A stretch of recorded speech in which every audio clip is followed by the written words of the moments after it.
Hello, this is Hello Peter there. Davison, and This you're is listening Olivia to from Einstein Discussing Podcast. Who. I like to listen to people talk about things. So here's a really good network for people talking about things. It's actually called the Discussing Network because it's people talking about things. Enjoy! Welcome back, everyone. This is Discussing Who. I am Kyle Jones, and I will start out by welcoming back Nicole from the Terminus podcast. Nicole, how are you? I'm doing great. How are you guys doing? Good. You know, it's funny. It seems like we find a reason to talk about you or say something to you in every episode, and it's kind of cool that you're actually back with us in person this time. I know. I always feel like the fourth Beatle. I just never know what they were. Yeah, you know what I mean. But yeah, it's like I'm there even when I'm not there. Indeed, because in our last episode that aired, I said, I want to welcome two of the best co-hosts, and Lee said, the two of, and I said, because Nicole's not here. I did indeed. But you know who I want to also say hello to? I want to say hello to Clarence Brown. Clarence, how are you? Doing well, man. Doing well. And as Welcome always, back, I am this happy is to be on another Discussing episode Who. I of am Discussing Kyle Jones, Who. and on Yeah, this good, episode, how are you? we Cool. are I'm welcoming doing back good. two Y'all of the folks, best co-hosts I am doing, you know what? I'm doing pretty good. It's Tuesday. I'm talking to you guys, and I'm talking about Doctor Who. I don't think it could get much better. So, yes, thank you. I'm glad to be here, and also glad to be here, Mr. not with us tonight, so Shackleford. two of the best. True. I am indeed glad to be here. I'm grand. With just all grand. y'all. We're having some technical problems, and that's always vexing. We're going to get all country today. It's good to be able to have such. Well, I declare, I think it is very important that we get into the news right at this section, because we have some news about some handlebars and handlebars and I don't think it's the source of the just a handlebar, because I think you are going to tell us about that. See, y'all have started something, and I do not know if I can get out of this voice. But Nicole, God help us. Clarence Brown. As a card holder from the PC Master Race, I do declare that the last time that I said something about I don't know if I can get out of this voice, I do believe that Mr. Lee Shackleford said something about we will come up with a way to get you out of it. Excited that you guys are both so excited. Handlebars. I'm excited, and Clarence, I don't think who you wants could to have talk used about a better handlebars, word Nicole, than what you or did, anybody? because Tell me about handlebars and what does that have to do with Waters of Mars? Is, of course, a classic episode. Well, I had to post it on my Facebook page, which I guess I should have posted on Discussing Who, but I wasn't thinking because I was half asleep. It's not too late. Parallels, I guess we will call them, of what was considered the Nazi master race fan video versus that came the Daleks. out, So I think it was within a year of Waters of Mars originally airing, and it's kind of like showing kind of the dark side of the Doctor, the 10th Doctor in particular. From and at the time, some people are like, "Oh no, he's not really Nicole like that. I mean, he's really nice, and she says, he would never do anything bad, or be like, one of her favorite egotistical, or that she had a overpowered, hard or time whatever." watching it, and then Waters of Mars aired. Has a hard time going back "Oh my God, and handlebars." rewatching it. And so I actually heard about handlebars, weirdly enough, from Paul Cornell. He wrote about it on his blog back at the time when it first came out. And it was just one of those things that a lot of people in fandom were discussing about how it sort of showed some of the darker edges of the 10th Doctor. Here's a great example of that. It's kind of become I was trying to figure out if this counts as with any news or sort not, of but Waters it of Mars doesn't. discussion. But It just kind of comes up all the time. Internet Movie Database So open I thought, right now. One of I had to kind of ads put it in there because, that I think it's you tradition. see a lot comes from a group called ZergNet. And it's a brilliant supercut. A lot of people waste a lot of time on ZergNet without ever knowing that this is a site, a clickbait site that they get stuck in. But if you've ever just followed the thread that says, remember that person you liked on TV in the 70s? We have to link to that and never recommend believe what they look like now. Check it out. Indeed. Click on that and you know link, what? and I have to give a tip of the hat or whatever the appropriate thing to say is for any of these YouTube videos that people make where they take different scenes of Doctor Who and they pair them together. And I know recently we talked about a YouTube video, Clarence, when you asked me about, or asked Lee and I about the timeline of River Song, and I made the comment there's something out there that is her timeline in her perspective. Somebody took a lot of time to do that. Yes. So kudos to these 10 things you need to do right it's hard. this minute. I do the audio editing, but there's video edits. Because it's all visual, and you do a lot of matching of scenes. And a lot of the people that do it, like one of the people I know that used to be a big Doctor Who fitter back like 10 years ago, she actually worked as a film editor. That was her day job. So, if that's your thing, it's maybe easier, but it does take a lot of work. But see, so this is how she thinks that. But you know what doesn't take a lot of work, or maybe they didn't do a lot of work because they were not at the recent New York Comic-Con NYCC was Doctor Who. It did have a presence, but a small presence. And before I even get into what my small presence that I'm going to mention, curious to what you guys, and Clarence, I'll give this to you first. What do you think of this kind of well-run dry from the whole Doctor Who apparatus that we don't even really have a presence at San Diego? Now it's New York, and you don't even have the companions there at the Comic-Con. Any thoughts? Come back. Because from this makes you curious on the timeline, because if we're not getting any of the rumblings of what's going to happen, hopefully soon, next year, that just kind of makes you think, like, when are we going to get anything new? And we are back to reviewing Genesis they already of talked about the PlayStation 5. It is the fourth series next Christmas of the holiday. 1975 they season had a press of Doctor announcement Who. about it, as well as aired many in 6 other installments between the 8th television of March things, for that matter. and We the got some 12th Star Trek of Discovery April. news. It starred Tom And that's Baker going as to come the out Doctor, next, Elizabeth Sladen around as Sarah beginning of Jane next summer. Smith. But And the fact that we haven't heard because I did not finish my makes it seem like writing. we're not Lee going to get helped me anything out next here. year. So I don't Harry know. was But correct played me if by I'm We even know about Ian Woodward. if we Thank have you, a sir, holiday because special, I did do not we? finish. See, I think So, guys, tell me. I think I'm going to be right on my What did you assumption think of that this episode? the idea Clarence, I'll of start with you. moving What did the you think of this episode? Christmas special to New Year's for 2019, I still hold tight to what I'm saying. One episode in 2019 equals one of as a baby. the years for Chibnall's contract. I really believe that, especially if we don't have a Christmas episode this year. It's interesting just planting the flag. He's planting a flag in 2019. He planted one in 2018.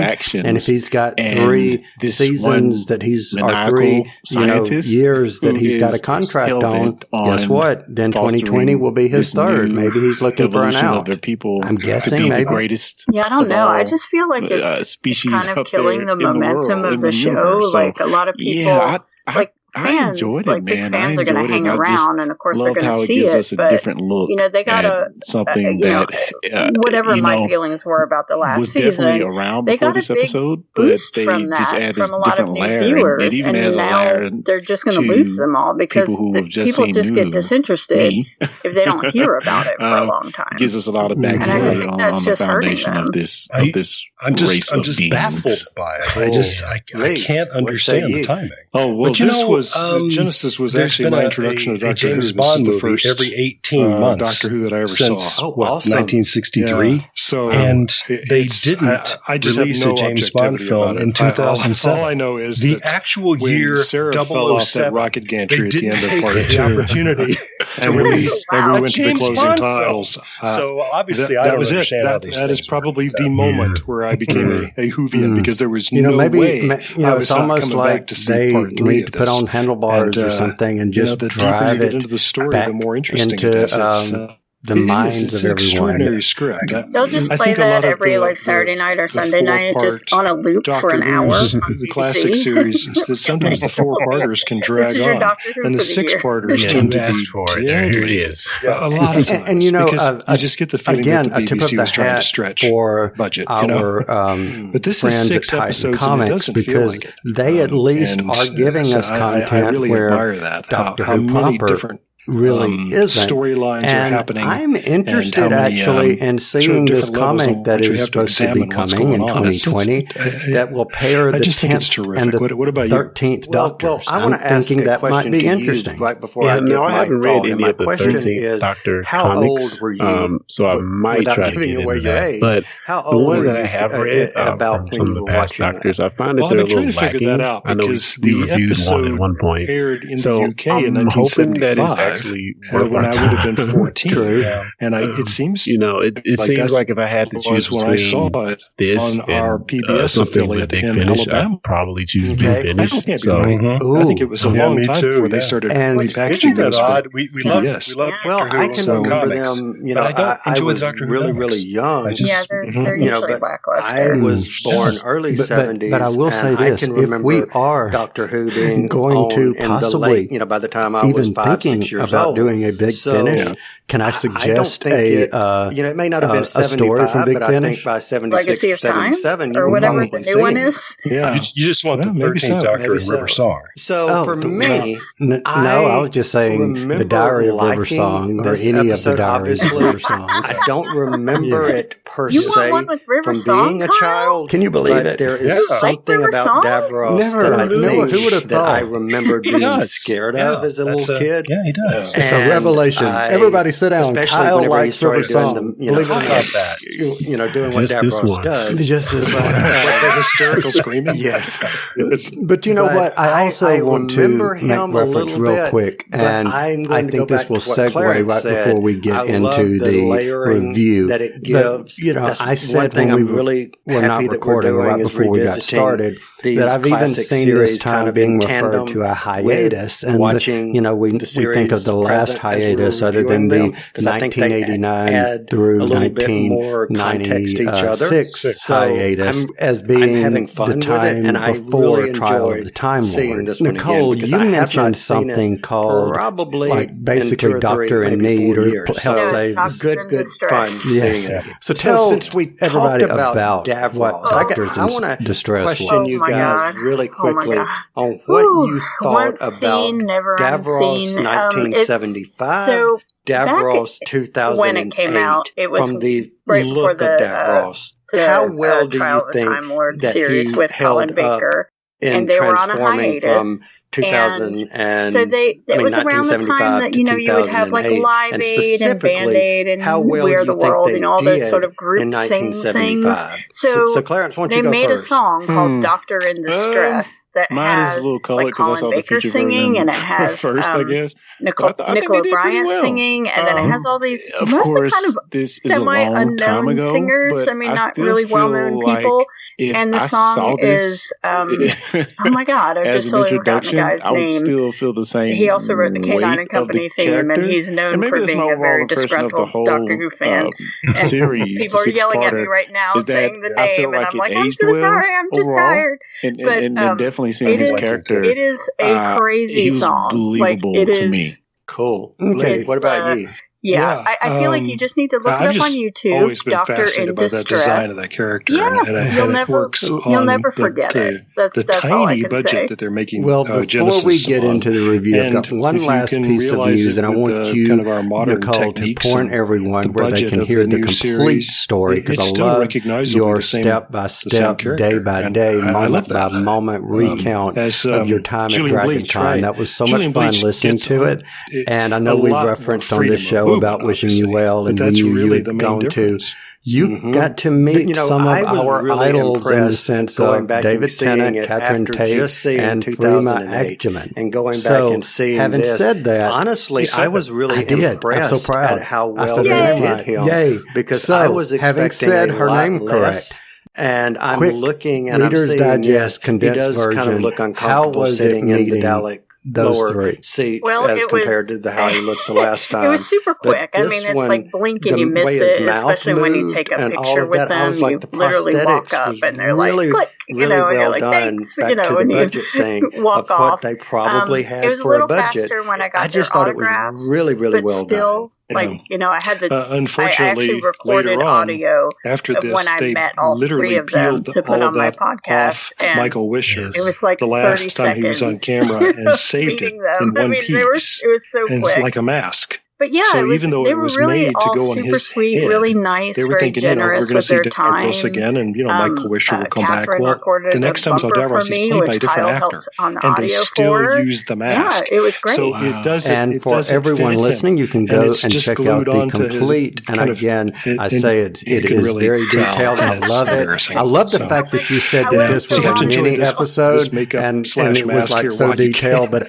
it was so cool for someone who didn't go to kind of like virtually hear a recount of someone's trip. That was fun. So I enjoyed that. Probably hurt. I was worried I went into too much detail, but then I kind of approached it. I was like, what would I want to hear? And I'm like, I want to hear the whole thing, because then you live vicariously through them. That's what happens. I was going to say the audio bites. So we see in part one, we see the Dr. Sarah and Harry. They're transported to Skaro by the Time Lord. And the Doctor has given a mission of preventing the Daleks from coming into existence. And that is such a marvelous idea. And really quick, before we move on, I want to say that someone, correct me if I'm wrong here, but someone had told you that when you go in your meeting, basically use your phone as the audio recorder and record that moment, mainly because you are in such a state of euphoria meeting someone that you admire that you don't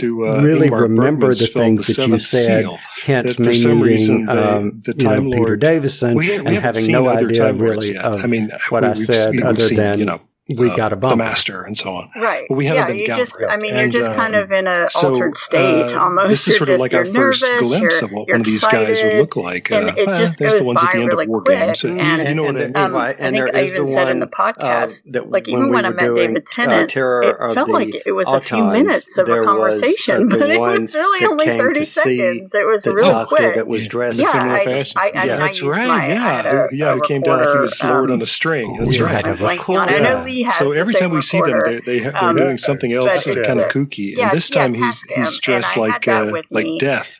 But I just had it just sitting at my side because I didn't want them to think that I'm like going to shove it in their face. So you can just have it nearby. But why not? I mean, they look different every time we see them. And so loud in her recording. So they just have some fun with that. You opened it up. I had to say it because you said you had a recorder, and I sent it to my recorder.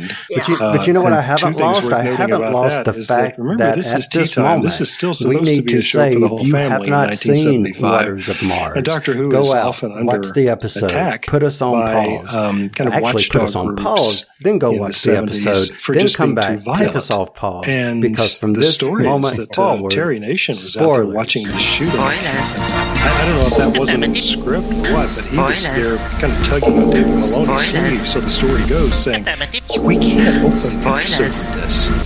With this all right, the spoiler warning has gone out, and we are back to review The Waters of Mars. This is the second of the 2009 Doctor Who specials, and it aired on the 15th of November 2009. It featured the Doctor arriving on Mars and encountering a crew whose time had run out. Before we get into it, I should also note that this story was originally intended to be a Christmas special with Christmas references remaining in the story, even so obviously it was after 2005 when they made that decision not to have it as a Christmas special. Clarence, what about you? The working title originally was Red from the Time Lord. Now, I don't know if I thought that was interesting because I was like, can you imagine that having been a Christmas special? More, so I thought he just told him to research and try to find a vulnerability. Some review. So Clarence, why don't you start us out? Some review. What did you think of this episode? It says to destroy them outright. That it was a good exploration of the whole concept or theory, as the doctor puts it, of the fixed point in time. Derail this whole thing so they turn into something good. That's true. Portal. So I mean, that immediately makes me think of the fixed points in time, which that concept isn't around now. At this time, I love the exploration there, as well as how that would just. And the Doctor kind of mentions it later on in the series. All right, Lee, what do you say? Completely altering the timeline by changing the course, watching it again, I said, this that's race. why I've never liked this special. Of course, there are going to be good but things I did think that prop the up Doctor from the having this decimation moment of the Daleks, of the Time Lord Victorious is fascinating, and you kind of wonder why it hasn't happened before. Somebody's got to fill the void, right? I give it props for that. But otherwise, it's just another base under siege story that we've seen 1,000 times. And it's like the kill Hitler thing. And I don't know. I don't know. You expect so much more. It's kind of a hard thing to wrap my head around, but is it really right for the Doctor to annihilate, commit genocide against an entire race? This is actually one of David Tennant's best performances as the Doctor, and it is definitely one of my favorite stories. And I think it's just the perfect the people, story. What you would call it, just sort of like the perfect distillation of the 10th Doctor's character and his whole arc, just sort of mashed into one. Because you can kind of see him kind of going in that way. And then they do it, because usually they sort of kind of tease that a little bit with, like, killing Arachnos, or with the family of blood when he's dishing out those tortures. This time they lean into it, and they're like, which was, this is the 10th Doctor already he can be really scary. And his previous selves had already fought the Daleks. Maybe it's because I'm a 7th Doctor fan. I like a Dark Doctor.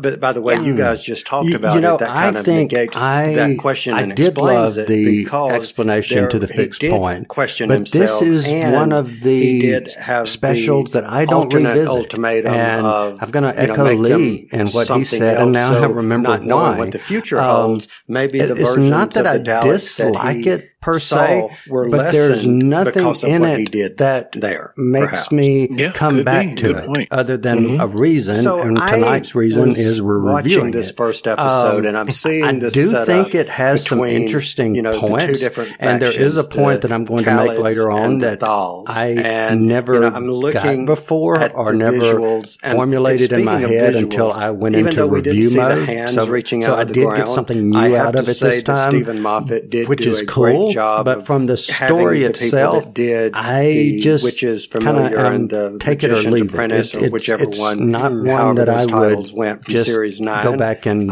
rewatch just for they did a good job. You're going to love this episode. I would be more like the look of Scarrow during the war. Yeah, okay. Well, I don't want to talk about it. Let's move on. I look at it and I see. Now, I do get your point on rewatchability. I mean, for some reason, I still enjoyed it. Something that happens so often on the show that there's even one where I was wondering if this is an ad lib or that point of rewatchability. I don't think I want to see it again anytime soon. The Doctor opens the TARDIS door and looks out and says, "Oh, look." I still think it was an okay episode, though, in that aspect. I mean, I think that was a decimation of the Daleks. Go on. I was just going to say, does rewatchability always constituted being good? No, I love that. That's the only word like that hasn't been used so far. For me, I think Adelaide is such a strong character, and I love seeing her working up against the Doctor. Those two together in every scene, to me, is just electric. And I think part of it is just, Lindsay Duncan is just such a high caliber of actor, and I really think that Tennant really raised his game to match up with her energy. And I just, for me alone, just if it was just the two of them together, that would be enough for me to rewatch it all the time. Take out the Time Lord Victorious, everything. If it was just those two having conversations, so many then times I would be totally here for it. So for me, I like that rewatch. That's basically what these people who are scientists I have to second that too, even though I don't like it. But boy, you can't say a word against Lindsay Duncan and Adelaide. Absolutely, she is amazing. Every last one of them is going to die. And to go back to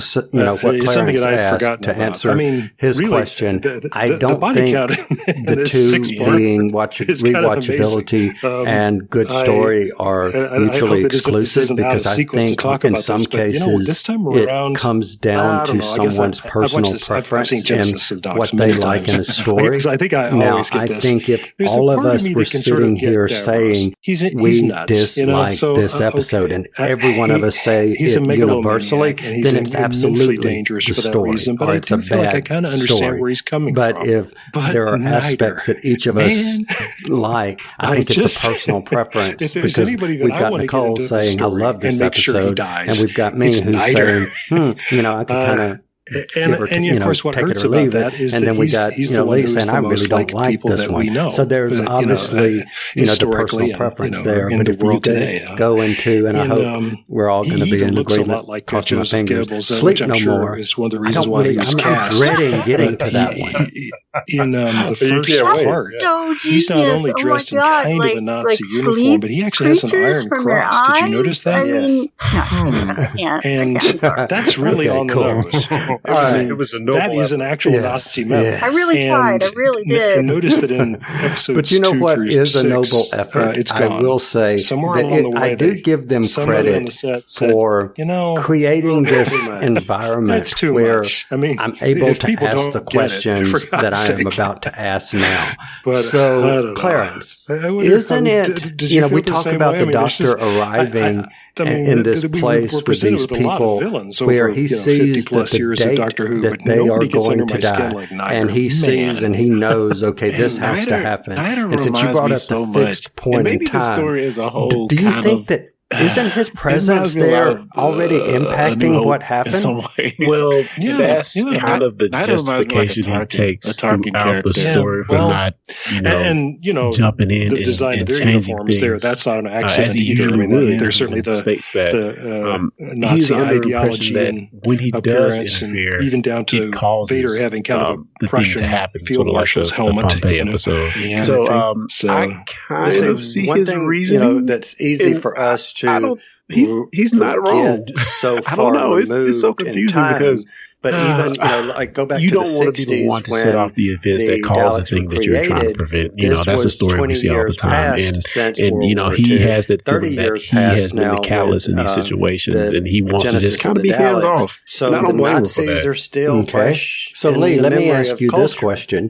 With what we're seeing here, and I agree with what Clarence just said, but what we're seeing here, it's like we as a viewer know that we're watching the Doctor, and we're expecting the Doctor to make things better in the end. And did you ever question while watching this whether or not the Doctor really might change the outcome and save everyone at the end, or did you just kind of accept it as it was?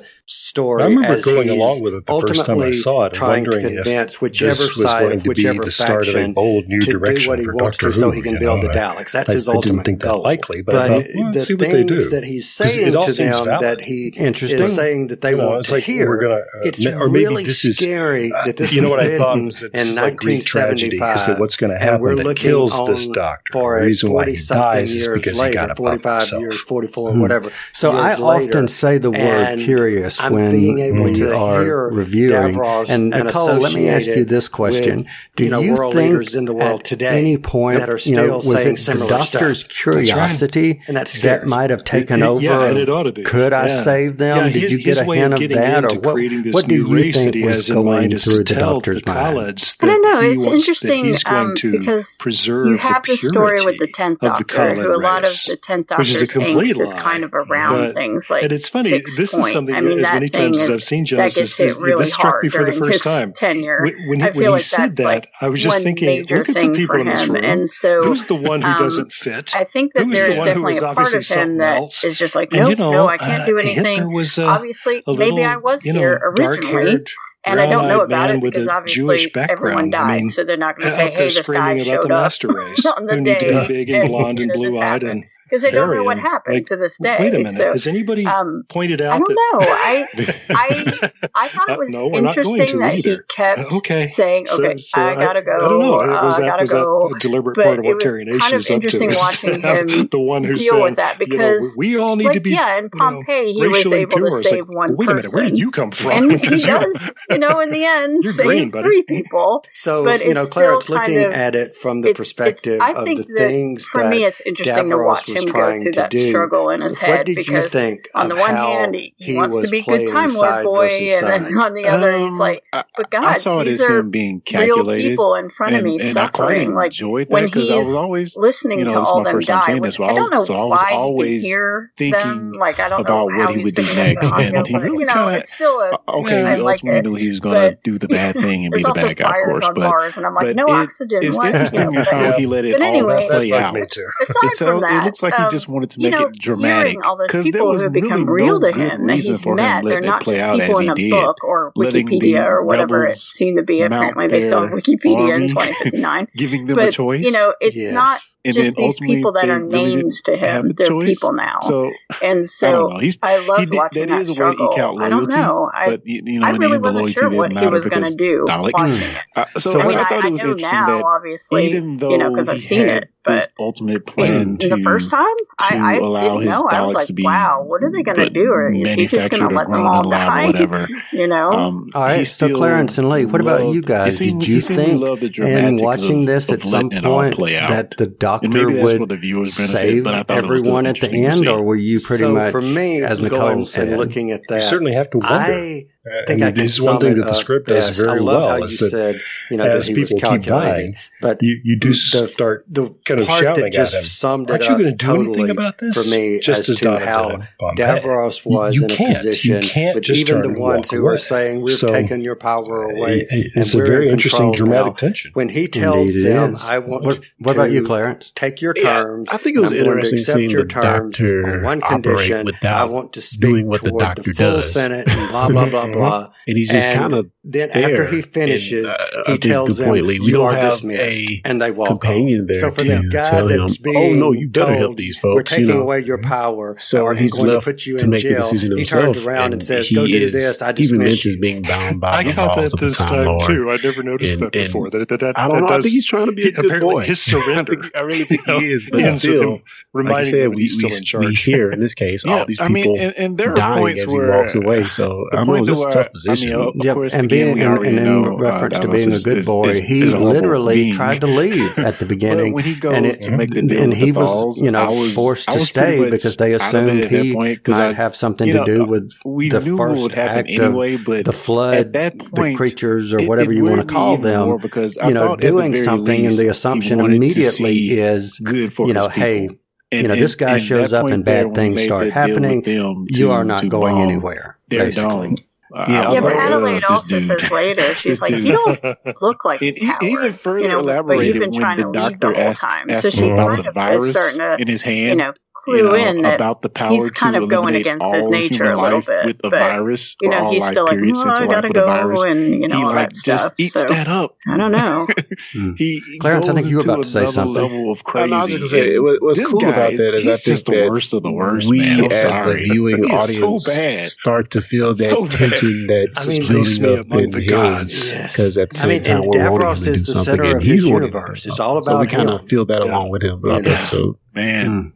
So in this moment that you're talking about is exactly why I thought it was a great idea, Kyle. We've often said to talk about this right after we'd done Doctor Who likes making scary things that are most common, and water has always been seen as replenishing and cleansing and nourishing. And in this case, water literally is just a the sort of an intellectual evil exercise. for which he considers it. You need to be afraid of. And literally, it says, right away, don't drink the water, don't even touch it, not one drop. That would be awesome. The wet people or the flood. And about it. Lee, I'll point this to you first. And so it's what did you think? Unwittingly, the Doctor has planted this seed in his head. So now by the time we get to Soul on Earth and Journey's End, he's actually got the ability to do by it. The flood, I shall call them. Did you know that this is my main gripe about this thing? You're asking me. I didn't, but I felt that I needed to send that question to you. So maybe it's this contact. Interesting. Yes, and this is getting in. Well, in part because I'm always interested in production design, and maybe especially about makeup design. I always feel like it has to be to see Davros with Sarah Jane. That's intended to be frightening or whatever it is that it's supposed to be, but it also has to have an internal logic. Episode, and I think this is something that we saw having too much water more and more, in our bodies is that it affects the body in certain ways. If you don't have enough reference water, to Kondo then your skin cracks. The brain of Morbius, and so that he really from the very wasn't, first time we saw them, I thought, well, that doesn't make any sense. And then as the episode goes on, and the flood people are basically human fire hydrants now. I know that's one of your favorites. That is not what that would look like. So and I'm seeing this theme it takes me right out of the story. Every time I see them, it's like rubbing it in. It's like either your skin wouldn't crack mutated, like or they say that they're less than, or whatever the case may be. But they are the ones who turn out to be, and this is just my interpretation, and the most, but that the dryness was that the flood was utilizing all the water from the human's body and sort of absorbing it out. It's a little storytelling technique that we. It's always effective. There's too much gentle water. giant. It makes it did. It struck me the first time that here's another case where Sarah's life is saved by the fact that she's pretty. Water because they had which may or may not water, be so it was cold, and it was February. But it does seem to keep helping. These well, poor, if these, you these notice, poor guys those actors, for the most part, a lot of their scenes they were filmed from a distance. So I was thinking to myself, and especially if you were filmed from a distance with your head facing in the opposite direction, I was thinking, what an easy and cheap special effect. Just put a couple of hoses up your pants and down your arms and say, oh, look at me, I'm a water person. Why was she assumed to be a Muto, as they were calling them, not Harry? So my next question, Clarence, I want to ask you, we are talking about these people and making fun of how they look with their faces and whatever. Harry was always with the how doctor. do you think these compare in comparison to other Doctor Who monsters of the day that we've seen? Part two that I found interesting, not the Daleks or not the Cybermen, but just some of these one-offs that we've seen before. Tim Shaw, even with bad faces. Hey, let's compare him to Tim Shaw. He had bad facial features. They have bad facial features. How would you compare them?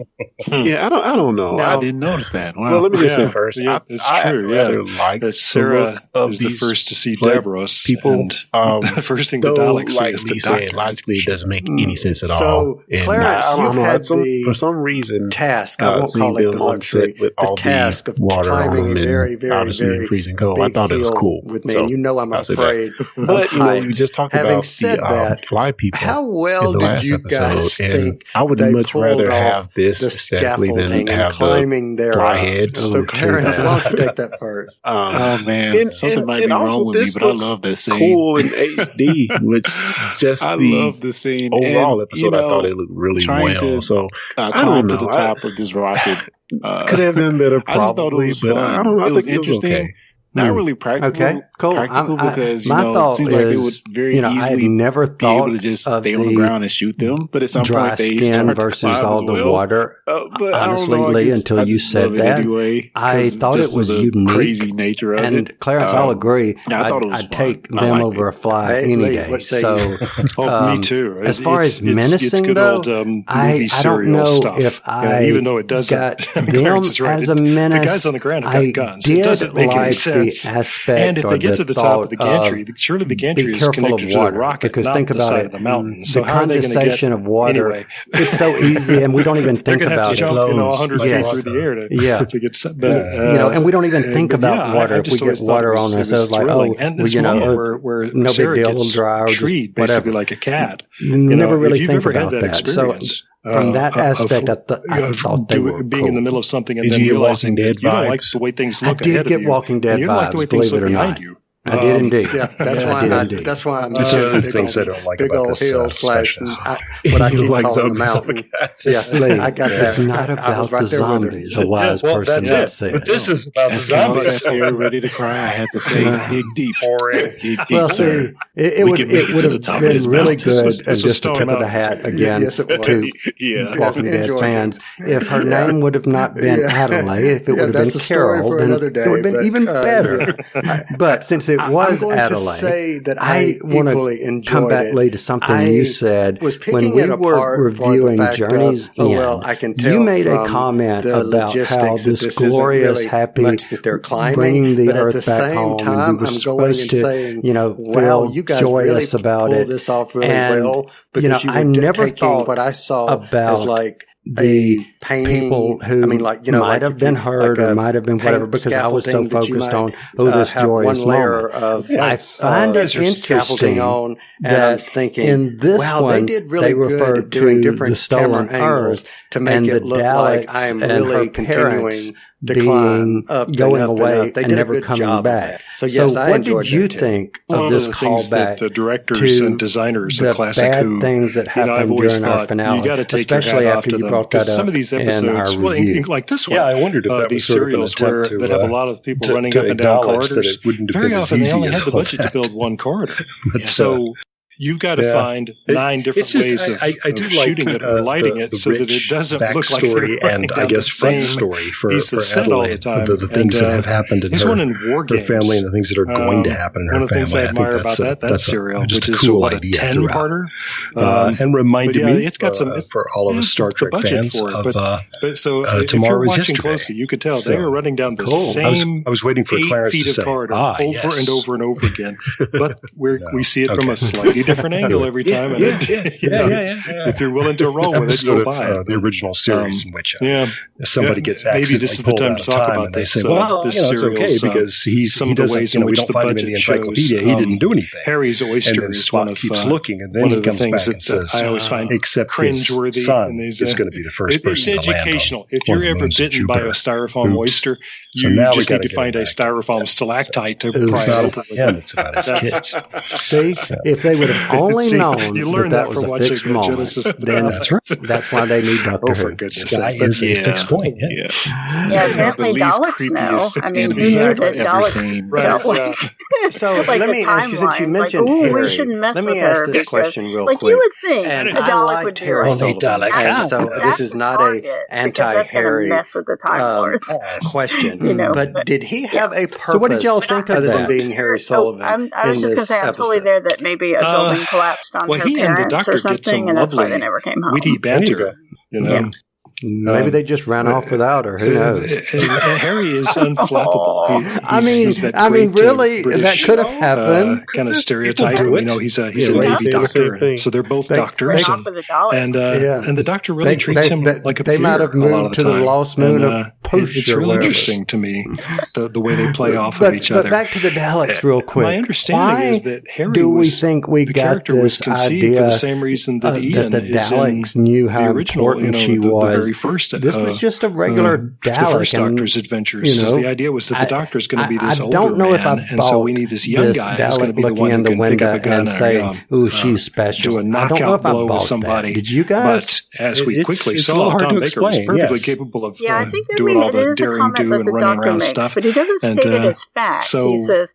maybe that Dalek knew you were important. But honestly, maybe the Dalek was just bored and was like, "Nah, I don't really feel it." Or I wonder if he was, hired / contracted before Pertwee decided to leave. But if the Dalek knew that she was a super important human, all the more reason to kill her. Yeah, I don't know. And again, I like the character, and I'm not dissing him by my question. It was just if I go back to the things that I remember most about this episode and I'm curious, it may just be because Clarence, I'm fascinated with Sarah and of course the fourth Doctor. With Adelaide, so maybe Adelaide has the disadvantage of not being Sarah or the fourth Doctor. Maybe that's from the point of issue I'm here to when I was save younger, everyone, Harry too, because he was getting to go around with the Doctor and Sarah, and I wasn't. Fate and being ready to sort of that, die. But, and he's really she grown knows me over the years. There's a future, and that she's important to it. At what point did, for you, gets me did down she kind of change from survival mode to accepting fate mode? When the Khalids are going to bring him I think it's pretty obvious when the so Clarence, what about you? Explodes, this would probably be your first kind of no way out at that recent point. exposure to Harry doesn't know what a TARDIS is. So what did you think of him? For all intents and purposes, that's it, right? True. Yeah, I thought about that. He had some good point. Conversation with the Doctor, as Lee said. I think it's either between like when he's like going a bit nuts and trying to do all the stuff before everything blows up. She's already going no, he did save and the she's Doctor's leg pressing from being blown self-destruct.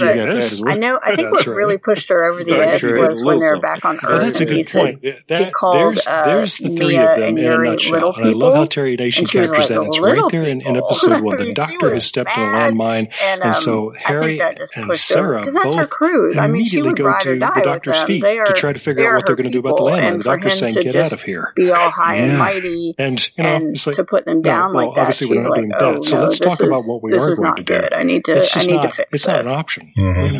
That's how I saw that. I love too. that. That seems to be the moment. Problems together. And I'm going to take back so my let's actually talk about the Time Lord Victorious, as he calls himself. Is worthy of being in there. So what I want to bring up is, I have a note here, or part of my note that says the man who has lost so much, but you know what is did finally happen, and this was something that I wanted to ask you. So my question then becomes, did happen was, and Nicole, you've made reference to there being a shift in the Doctor's personality. Things about the Daleks. My question, so I'll point that to this next to you. Why do you think we see a shift in his personality in this episode? Why do you think he did that, and was it the right decision? The Doctor post-Time War, I mean, you get this with the 9th Doctor too, and the 10th Doctor. The 11th Doctor's moving away from it a bit, but now maybe you guys can answer this because I didn't know. And he's just not in a good place emotionally. Obviously, I think he's he was not talking making about decisions situations that whatever, happened and in earlier episodes with different Doctors. I mean, I possibly. don't know so I didn't know if there was anything in particular. I think you just hit that point where you're just done with losing everyone. He describes the Dalek invasion somewhat recently. is where the first Doctor leaves Susan behind. So he's lost Rose. He describes he's still dealing with all is. that, and probably because it's him, he's probably not actually dealing with it. He's just kind of stuffing it down. Impossible situation. So, he's going to save his he's trying to push everybody away. You have like it's funny how I wasn't on your Planet struck of the Dead me this time, episode, but I thought, given the kinds of situations that they're always finding themselves in, have we never had this conversation? He had that opportunity. Harry and Sarah are both there on their torture table saying, "Don't kind of tell him." Pushing himself to be very alone, and I just feel like he's a ticking time bomb. It's almost as interesting an ethical question as have I the right to commit genocide here at the to blow up this nursery of the Daleks? There's not really good reason for it. But when you're in that kind of situation, it was a time bomb, and that was when it went off. Handing over the mastery of the universe to Davros. Time Lord but he chooses to spare. All right, so Lee, what about you? What do you think? Why do you think there was a shift? They're all dead. Or did you see a shift? I don't know. Yeah, absolutely. I mean, that's part of the story of the specials. And I guess the wires on my head, and they said, if you lie, literature background, but so you have to tell us the whole truth. This is what heroes are supposed to do when we know they're going to fall. This goes back to the plays of the Greeks and the Romans, as they get above themselves. I will say this. They forget that they're said human, at the beginning about the opening scene that Terry Nation kind of had a problem with. The Greek word I was told. I may not be pronouncing that right, but it's just two companions, very popular companion at that. The idea that I don't have to answer for my own deeds. Yeah. Oh yeah, So really and truly, think about the fact. I'm glad you reminded us, Nicole, that you haven't done these last few because you were sharing something on Facebook that I thought just made me punch the air, and I said, "Man, why didn't we talk about this at the time?" But you're right. There's this moment in the graphic, right? Yeah, Journey's End. Yeah. Is that what it's called? I know it wasn't. I forget. But still, the fact of you can see why there were the Stolen Earth people who said this show needs to be on. Where the Doctor is outraged that Martha's going to participate in this plan to blow up the Earth, and he's saying you can't do that. And Nicole was very reasonably pointing out, "Hey, last of the Time Lords." And one of the cliffhangers, Sarah falling to apparently to her death, at the end of episode 2. That's a great cliffhanger. One of the cliffhangers in Deadly Assassin has this guy holding the Doctor's head under the water. And he holds him under there for a long time before the closing titles run. That hasn't happened because that hasn't been written for yet. a week. Exactly. And so whether that's just an accident, it's just one of the most horrifying things the writer himself is not thinking about that, or this is actually the reason I kept saying, I'm sorry, but the reason I kept saying the torture thing britches, as we say, this is 1975, so it may feel a little, they stop thinking about their own milder today, but in 1975, it probably had a lot more to it. Yeah, maybe this is it. This is the writer's pointing him toward the end. I was going to say, so Clarence, what about you? Did you see when he shift in the personality? And so, what did you think? Momentarily. I think the point that where I was really just off the doctor's team. Talk about that. Thank you. Because Civil War, I'd be on the other side right now. The doctor's waterboarding when he said little Davros. people, I mean, that was just too much. That's what it is. Man, I was. Are we okay with that? And then he steps up on the soapbox and brags about how he's the last and the best and the winner. And okay, so let me ask it in another way, Lee. Let me take your question and ask it in another way. Like, that's why tough.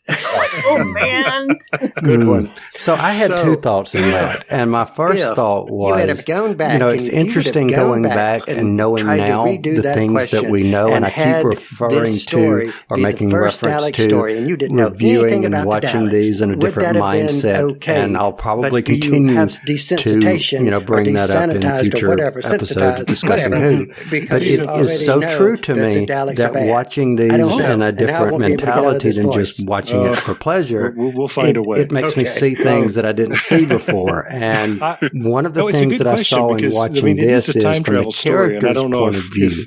In his personal timeline of the 10th Doctor, we now know that this episode in his continuity takes place prior to the Day of the Doctor. The next place he goes is the Day of the Doctor before returning to his continuity in the end of time. So again, in his personal timeline, that's what's happening. Knowing keep that, in mind though, I now see it from the perspective of X number he of does years know later, that he's going to regenerate. And in his mind, he only has one regeneration left. And when we were talking about got this prophecy that, he will not 4 times. He's figuring out who he thinks it might be.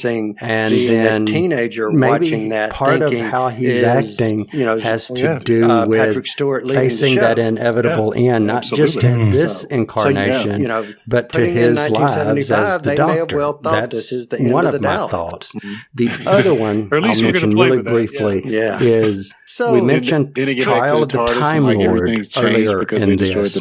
Could this just be another nod what future are we in that now? if you look at the way he was acting, and if going on my first point about this being his final regeneration that he was thinking that he would have, they said the Valley occurred somewhere between his 12th and final regeneration. So that being said, maybe this way he was acting was to give us a Valley-Yard, quote unquote. And I'm doing like Oz9, quote unquote. I mean, that was definitely heavily discussed in fandom at the time. People were like, ooh, the Valley-Yard. And some people even call Handy, the Metacrisis Doctor. Sorry, I always call him Handy. Anyway. That's cool. They call him, they're like, maybe he's the Valley-Yard. I mean, like, there's all these speculations that are around the 10th Doctor and 10th Doctor adjacent, because there's some dark stuff that happens there. Yeah, but that's that big dare to the to the Rebels. The Valley-Yard question mark? Yeah, I bet you want to press have you not seen Yeah, that's kind of a bluff, but I love the fact that means we need to review the 14-part trial of the Time Lord. I didn't notice that. Yeah. So apparently it really is what it is. Why? A lot of people don't say it, but I actually like it. But yeah, so why would he have that? We briefly talked about the final scene, and we've talked about him referring to the little people, and everything about Forbidden Planet. Adeline, but I do still kind of cringe saying, when we get to the end. There's a switch you can throw that will blow what up did you guys think of what she did? He basically takes them back to Earth. He saves 3 people. He can't save them all, but he saves 3 people. This would be a good idea. What do you guys think of him taking somebody named Osterhagen, Gadget and the 3 people back at least, to Earth? That was the key to the whole thing. We leave Gadget. That was the key to the whole thing. Yeah. So what did you guys think? Gadget. The doctor's dilemma. But why does Gadget get left out in the street at the end of the story? I know conversation. I know we've hinted about it. Yeah. But what did and you they guys don't really think say, like, of his what did people think? Like, how did they get back on Earth? Should I not conversation? No. I'm glad they said Gwen Chan, though, because she has a great career. I guess it kind of hinges on the whole episode. But seriously, what did you guys think of that? I don't know. The dilemma of the Daleks. That's another. And I have to admit, related to that scene, and I don't know if this is the same topic, but again, to me, the only thing I think that the only way I would justify it to the doctor is when she's like, "Oh my God, what is that thing?" Few beings that we have over here in this room have been grown in a lab. Yeah. Why don't we see that more often? I got to bring it back to modern day. Like if I knew some babies that were grown in a lab, he's just like, "Oh, is anyone going to thank me?" And she's just like, out of there. Just because they were grown in the lab. So I was like, yeah, I feel hard. that. It really it's is. the only time we ever hear anybody say you can't be alive in our culture right now and to not be sensitive to and horror. The fact that basically what the doctor is saying is that these but does that have to do with how he was acting? And I can't kill them. I think he was being really scary. That is a real and I mean, they were probably startled by the TARDIS. To be cells fair, that are going to grow up to be an adult? I don't know if it. Do they already have the rights of adults? Them? Like, it's hard to tell the way it's done. Like, if it materialized around them or next to them or, whatever. But who are the either way, people that's that are still alive today? To just out of nowhere. He's not saying, hey, I have a time machine. It's about to pop up. It's going to save us. Comes together and forms an alliance against the Daleks. And suddenly they're on Earth. Has done A, B, and C. And really, he didn't, like, pick them because they were important. They just happened to be the 2 people, other 2 people that were there other than Adelaide.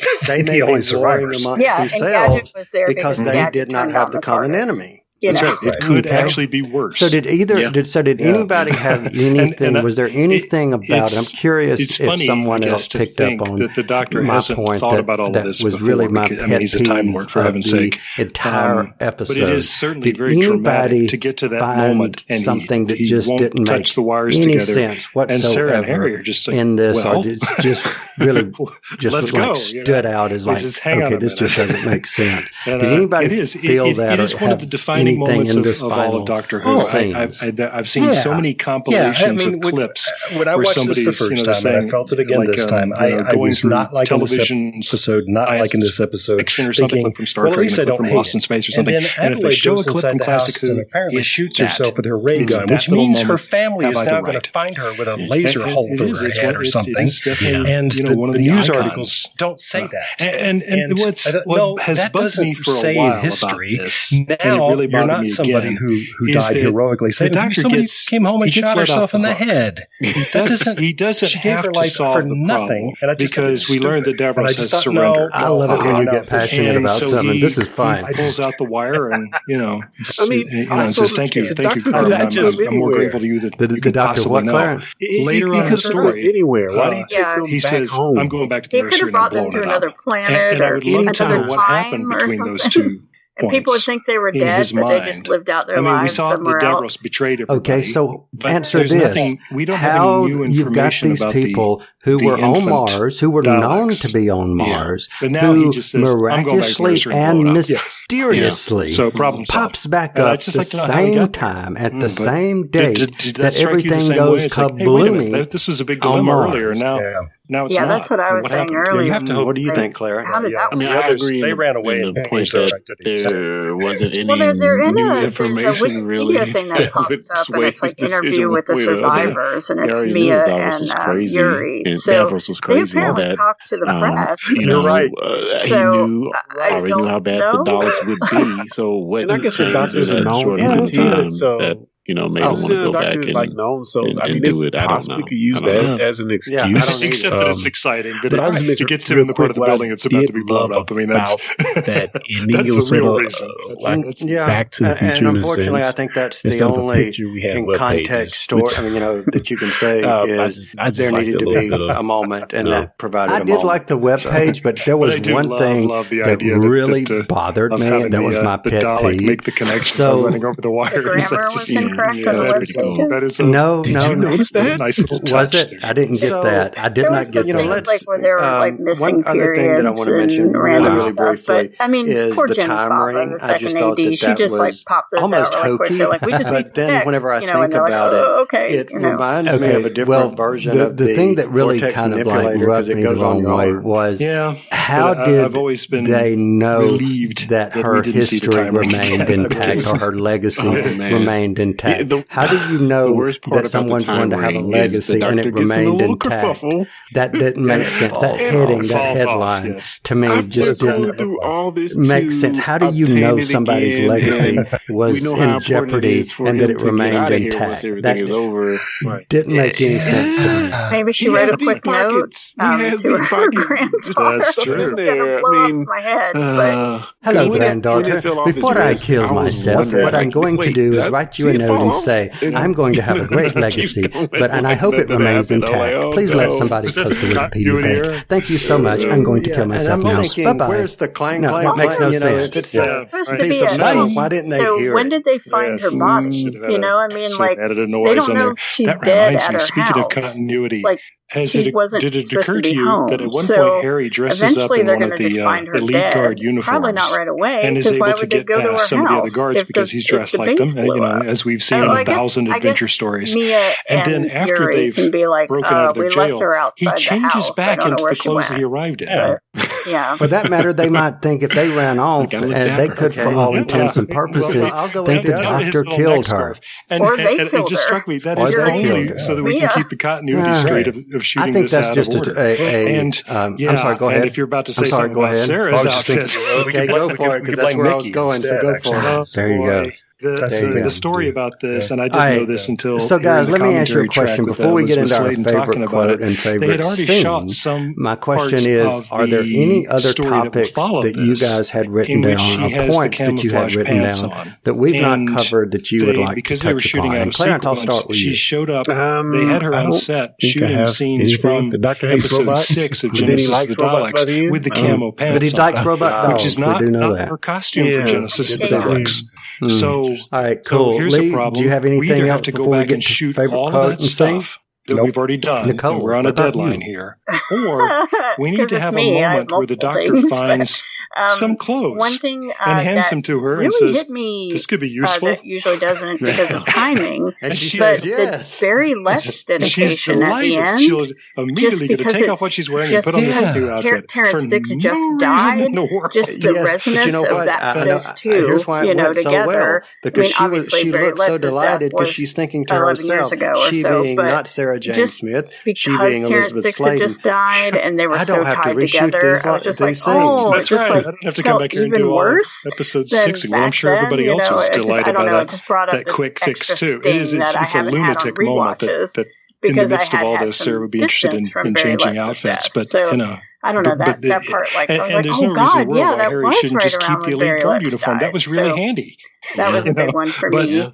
Same reason. I was sad that the Ice Warriors didn't show up, but I did like he looked good in that elite uniform too. Ancient North Martian for that one. So often happens in these stories. You'll notice that he stole a uniform from somebody and it fit him perfectly. Like, what are you saying? Cool. I don't know. I just really enjoyed that. All right, so let's kind of wrap up the story here. We see, of course, that Davros kills everybody, or at least the Daleks do. Because I'm like the opposite. Then the Daleks do what Daleks do. All the things like, I love this, and I love that, and I love this thing. So, Clarence, what did you think of this shift? I think that'll do. All right, no longer being the creator, and I am doing near the end. Whatever the creator says. I believe it's David Tennant sometimes, but is it other doctors I saw it coming a mile away. No, it's all David Tennant. I looked it up, and it's like they are sound clips from other episodes of his. Like I think one was from. I mean, it happens so much in science fiction, but I can't you even would remember. have to But think when I read the clips, I was like, oh yeah, that's right. That's from that scene, and that's from. So they were from earlier David Tennant everything episodes. else as inferior. I couldn't quite tell. So I don't know. It's just something that happens a lot in science fiction, and I saw it coming. Clarence, I'll ask you this one first. Your favorite quote? What was your favorite quote from this episode? Much more than that.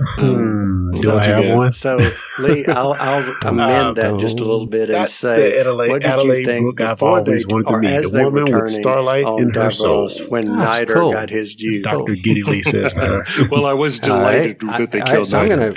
I'm going to give one real quick. It takes a while, too. My favorite one was when she said, but not for revenge. But, you know, I'm with Clarence. What would be the point of that? It's too poetic for them to not thought that was well said. So, but not for revenge. What would be the point of that?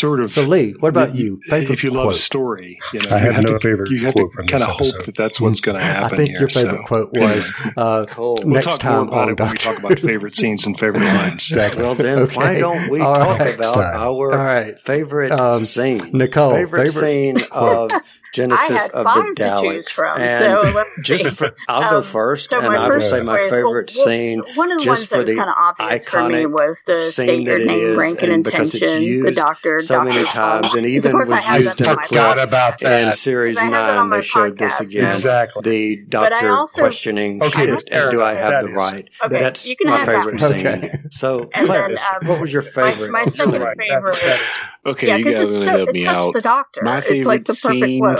Scenes were all of the cliffhangers. Other one was every last one of them, he's talking to Adelaide, and he says he's talking about her granddaughter, and he says she takes your people out into the galaxy because you die on Mars, you die today. And I just love the way he says she flies out there like she's trying to meet you. I just thought that was really beautiful. Well, not embryonic at that point, but you know, the young Dalek. So favorite scene, and you know what? Just for the heck of it, Lee, my favorite scene. You know, favorite scenes of the episode. The next time trailer. Sweet.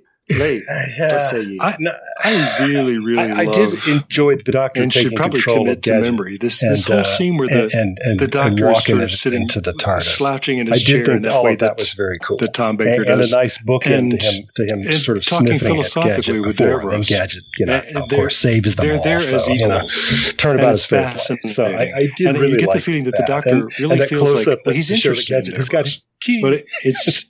he also kind of can't believe it. So he's going to try to talk him out of being who he is, which Clarence, is futile. But it's where he asks him. Let me put it this way: I thought it was fun. I didn't really see it coming because wow, that TARDIS was a long way away. But I just loved that. I thought it was cool, especially with the gloves. There's a lot of manipulating it. Scenes to love in this six-parter. But that's the one that my mind always goes to. I just love that. So okay, Nicole. Favorite scene? I have a question. I did mention the Mia scene, but I think my other one is probably with the 10th Doctor and Adelaide, when the 10th Doctor is he's leaving and he's kind of in that chamber in his suit and he's about to leave, but Adelaide has locked him in, and they have that sort of discussion, and he's telling her about why she's important, and just the emotion in that scene. I just thought was they were so good together. I just love the two of them.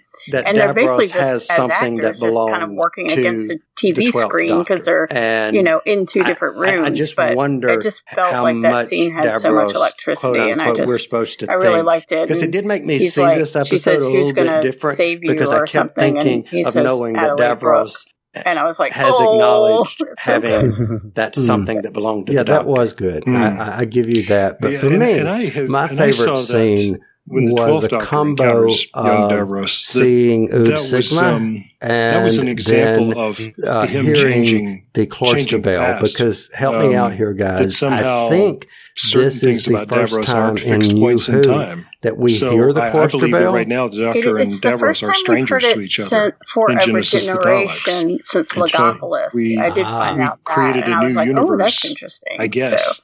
Sweet. But I don't know how time, that was my favorite. The flow of time works in all right, let's get into final rating. And Nicole, since you are our esteemed guest tonight, final rating. I'll let you start out. What did you give on a 1 to 5 scale? Something that we can layer well, it's only going to go downhill from here. So let's start at the top. No, but I'm trying to get into Davros's head. As to 5 out of 5. What was Davros thinking? Story is great for Halloween, which will be good for when this comes out. So probably. I started with Clarence I always put it on my recommended Doctor Who for Halloween. Well, after Davros brags again and again and again, it's the perfect end to the David Tennant's tenure as the Doctor, making the Daleks strong by removing weaker emotions. They're going to be programmed to not have the emotional weaknesses that we have. And then he begs them. All right, Clarence Brown, I'm going to go to you because I think how the audience were going. She said it's going to go downhill. So if I'm guessing, I'm going to give you the next go. So what do you say? Wow. Yeah, wow. I think I enjoyed this episode. And I actually had fun with it, but it is awful, just a horrible note. No, I have to think to myself, like, what if this is the first Doctor Who episode you saw? You would think the Doctor was the biggest jerk ever. Oh man, I have to go back to the. And that's kind of where it leaves you. That's kind of where just the magnitude of what Davros was saying. I had just fun with it. how I did not like the whole suicide thing. He really is. That's a very sensitive issue. And let me see if I can kind of off irked me the wrong way. Yes. To hold in my hand a capsule that contains such power. To know that life and death on such a scale was my choice. To know that the tiny pressure of my thumb enough to break the glass would end everything. Yes, I would do it. The power would set me up got to go 3.5. There's so much about the script that just makes me bananas. But Nicole has reminded me that it does have this splendid character of Adelaide. You weren't going to do the hysterical screaming. Lindsay Duncan is not responsible for the script. And she and David Tennant, especially in the scene that Nicole was just talking about, they are. So I'm really glad Nicole's that you word was chose electric, that because and I think have it's perfect. Two they are quotes that I have been sitting here the whole time you've been talking, both of you, just trying to decide which one I want. And it's you also made my choice for me because you chose one of them. like so I'm going to go with the one you didn't read out, which is Ours is the Victory Night. They talk of democracy, freedom, fairness. Those are so this actually didn't come out how I was expecting. No, this didn't come out how I was expecting. And I expected you to be at the bottom, Lee, and you weren't, because I'm going to give it a 2.75. And I just think I'm going to give it a 2.75 for several reasons. While I agree with everything that you guys said in the positive, I fall back on what Clarence just said about the first impression for a non-Whovian that's never seen Doctor Who and what they would think of the Doctor. In this conversation. And I think upon watching it and the way it was done, I think they did the suicide as a dramatic he says that he knows effect. Something. But and I think that's supposed to be it was well intended. I have always thought poorly executed. We're losing and just a little from bit. the ramifications of knowing, as Clarence did say, of how serious suicide is. This time, I think every time I've seen if you're going to play with that trope, play with it well. And I don't think they made their mark on that. So because of that, I'm going to give it a 2.75. So that's my 2 bits. 0.75. Maybe so I have a final question, and it's the question older than the universe, but it is a question we ask every single episode, and that is for however long Clarence Brown, inevitable advancement, Doctor Who, and the fact that they did delay, or it could be may have Clarence had Brown. some impact. If someone could find who could find you on the internet, I don't know. Where would they look? It doesn't have the. I think we're supposed to be left with a certain kind of feeling, and I don't. Wait! Oh, I know what you wanted me to do. You wanted me to say, Clarence Brown. If somebody could find you on them there internet, from a linear where might they standpoint, look? It makes sense from where you see the Daleks are at the end of the episode. But the Doctor knowing the future, Instagram or the Twitter. You wanted that? I don't know. And I'm going to go back to my weird voice, not so using seriously, what I said from the top during that voice. All right, here we go. All right, so Clarence Brown, Dalek story, if anyone could find you on the internet, where might they find you? This be the first Dalek story, it might would have had a different context, Instagram, but because we're going back and trying to say, oh, well, here's a prequel of what you've seen before, check me out there, follow me, but not really a prequel because this is a time travel show. Sometimes. So no food because we already know they're bad, and I'm like you, Lee, I don't know what that message should have, could have, would have been. Sometimes. Yes, he does. But maybe I'm going everyone listening continue pointing people towards Wi-Fi does have an idea of what that message was right now, which will send us some which will in turn point you towards relativity.podcast.com. But right now, we're pushing the Wi-Fi sci-fi.org. This is why we know something good will come out of it. Relativity or any of a number let's get into final rating. Quality science fiction narrative. Oh, absolutely! I forgot to do one thing. So let me go back and say, guys, do you have anything else that we haven't covered as of yet? Clarence, Nicole, what about you? Well, if you want to find my podcast, where I do in my most recent episode talk about Dragon Con, as we mentioned early on, you can find that at terminus.libsyn.com, or you can find me on Twitter at terminuscast. Or also Radiant Baby, that's my personal Twitter, but I don't use it as much as I probably should. But those are easy places to find me. All right, sweet. So I will point everyone who is a fan of audio dramas, and Lee just mentioned it a moment before, but I think it goes worth mentioning relativitypodcast.com. Of course, it stars none other than, and is written by none other than Lee Shackleford. It stars also Clarence Brown. And cool beans for me. Upcoming season, I will have a part in it too. So check us all out at relativitypodcast.com. So thank you everyone for listening. Thanks to the three of you for being on here. And for everyone listening, we will be back with the end of time itself next time. He doesn't want any bloodshed. You've been listening to the Discussing Network. Find out more at DiscussingNetwork.com.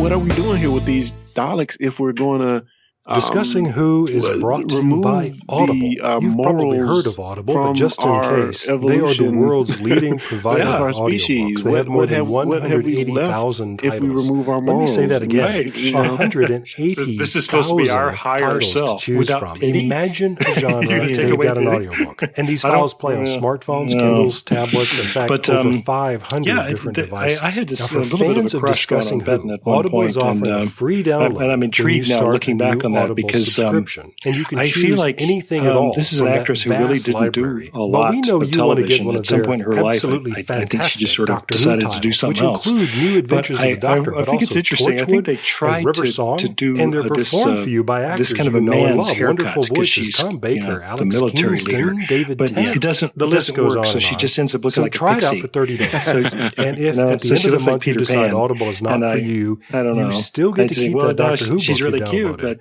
so. Look at it this way. She sort of has only one note to play, which is we gotta do this. Started. Oh, time's running out. Web browser to audibletrial.com. It would be interesting to if we'd seen her earlier in the serial and we got to know her a little better.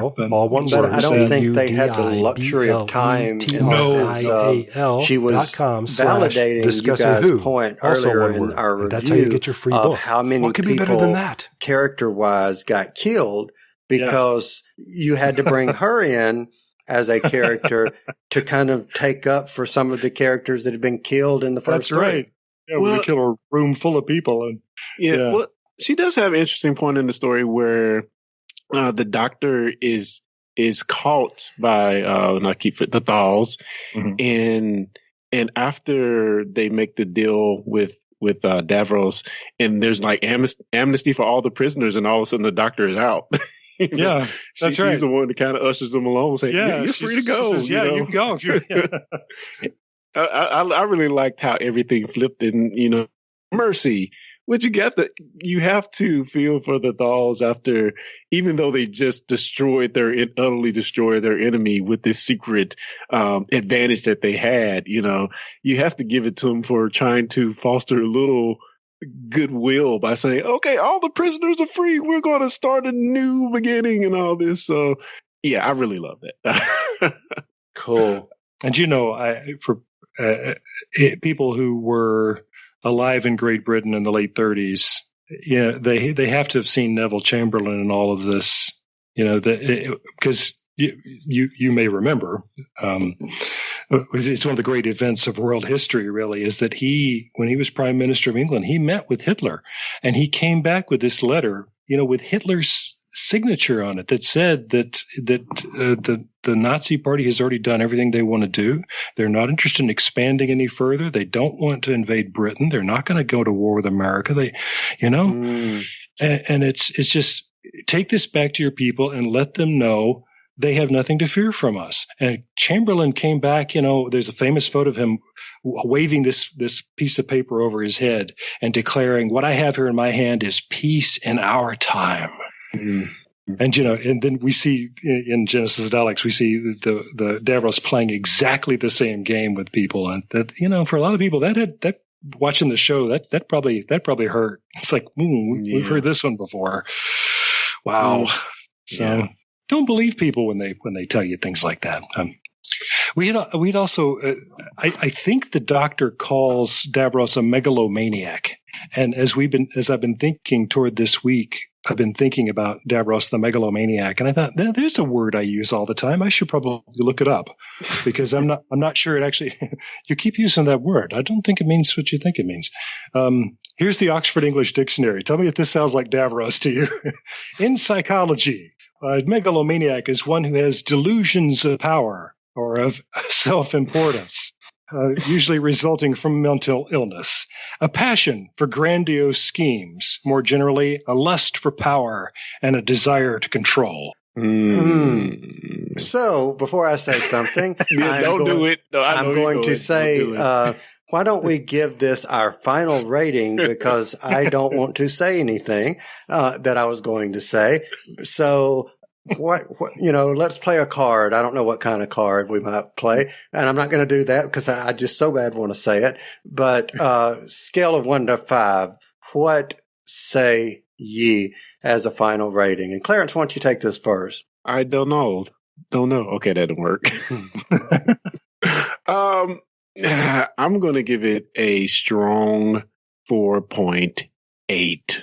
It's hard for me to get into these classic episodes, but I found like at every turn I was interested in the mystery and looking to see how this story played out of such an iconic character to the series and the inception of such iconic villains. So yeah, I loved it. I did not think I would, but I absolutely had fun with it. Yeah. So 4.8. All right, Lee, what say ye?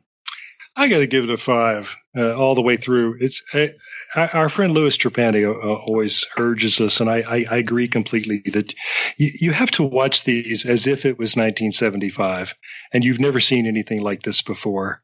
And maybe you have to pretend like you're 11 years old and it's 1975 and you're watching this. I mean, holy smoke, what a ride this is. What fun. So, that's me. So what I should have done, Lee, was jumped ahead of you, because I should have realized, since this was what got you into Doctor Who at the very beginning, I should have realized that you were going to give a 5. And since Clarence gave a 4.8 instead of a 5, and I'm going to give it a 4. I mean, I'm going to give it a 5. I should have jumped ahead of you so that I could say, Clarence, my 5 trumps your 4.8. So, just had to go. I see. Yeah. Yeah. So I am giving it a 5 because I remember liking this. It is the first appearance of Davros. I love the fact that he is a screaming megalomaniac, and I like every appearance that I've ever seen Davros. He's one of my favorite bad guys from Doctor Who. So I'm going to, say 5 out of 5 easily for Davros. All right. So gentlemen, let's say if anyone were looking for you on the internet, where might they find you? And Clarence, why don't you go first? for all megalomaniacs and non-megalomaniacs out there. I'm going to tell you to head on over to our Facebook group, which can be found by going to Facebook, go to groups, and search for Discussing Network, where we are trying to foster a little conversation around everything that we talk about, which includes Star Trek, Doctor Who, comics, and just about everything else in the pop culture. So head on over there and join the group and chime in. Awesome. Lee Shackleford. This time I'm going to astonish people by pointing them to a different website, but I want people to go look at WiFiSci-Fi.org. WiFiSci-Fi.org. So if I were to ask what that is, what is that? I would say that it is 6 science fiction podcasts that have gotten together to perform our shows live. And this is going to happen in Seattle, Washington in April, but we got to do some fundraising along the way, which means we're going to be giving people the opportunity to possess things that are beyond their wildest imaginings. So yeah, check it out, Wi-Fi Sci-Fi. But yeah, 6 amazing shows. Let's see if I can keep them in alphabetical orders. The way I was in a Ninth World Journal, Girl in Space, Moonbase Theta Out, Oz9, Relativity, and The Tales of Sage and Savant. All 6 of us are going to bring as much of our casts as we can get together and get out to the Pacific Northwest and perform this show. And between now and then, we're going to be creating bonus content for each of our shows that we're going to make available to the people who patronize this effort. And then we're also going to have a live in Seattle album recording of this, and that will be made available to the panting, awaiting general public as well. So it's a big deal. Wi-Fi Sci-Fi. Awesome. Well, and y'all will be there, yeah? Yes. That is the plan. So. Yes. Okay. Oh, yeah. Yep. Okay. So I will say that, I don't normally say, hey, go to my Twitter account, but I have been having so much fun having conversations ongoing with my 2 favorite assassins from Oz9 on Twitter. And I've been having so much fun doing that. And I've even come up with my own catchphrase of, I will discuss you all. So go to my Twitter at KyleMJ6977.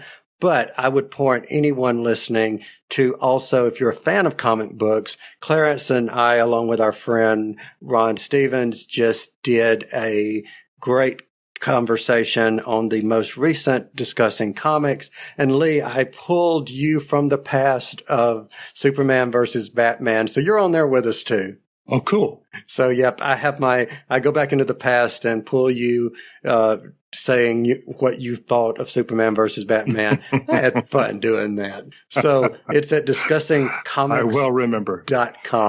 So, gentlemen, thank you so much for joining me. This was fun.